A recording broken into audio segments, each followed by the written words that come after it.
For fans of political theater, it was thought the most dramatic showdown would be between visiting Russian Foreign Minister Sergei Lavrov and U.S. Ambassador Nikki Haley, scheduled to speak back-to-back in the council chamber.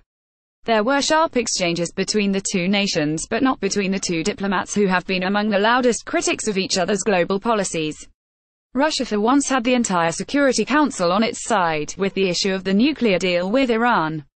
The deal is under threat from the Trump administration, which may decide to withdraw from the agreement.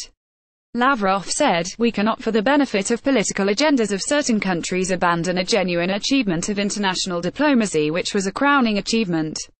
Lavrov, a former Russian UN ambassador, warned the group of ministers and ambassadors, "Clearly the failure of the JCPOA, the Iran agreement, especially as the result of one of the parties of the 5+1, would be an alarming message for the entire international security architecture, including the prospects of dealing with the nuclear problem on the Korean Peninsula."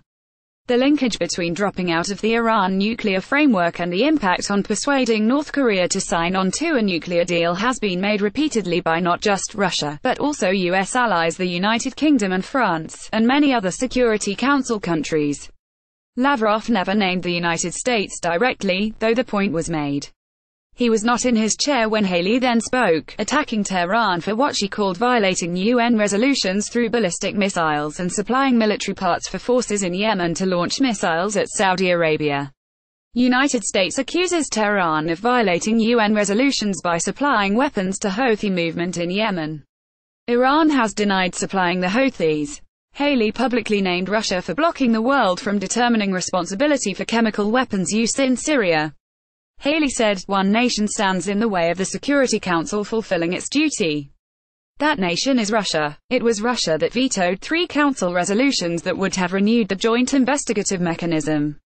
It is Russia that has gone to great lengths at the Organization for the Prohibition of Chemical Weapons in The Hague to prevent Assad from being held accountable for its actions.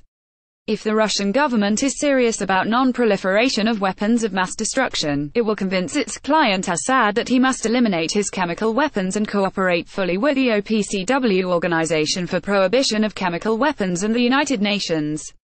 Russian UN Ambassador Vasily Nebenzia sat and listened and waited, the council tradition, for the end of the session before returning fire.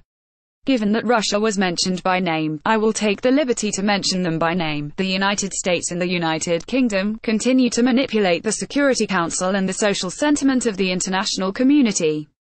Perhaps their statements were written in advance and they did not have sufficient time to introduce the revisions having heard our statement.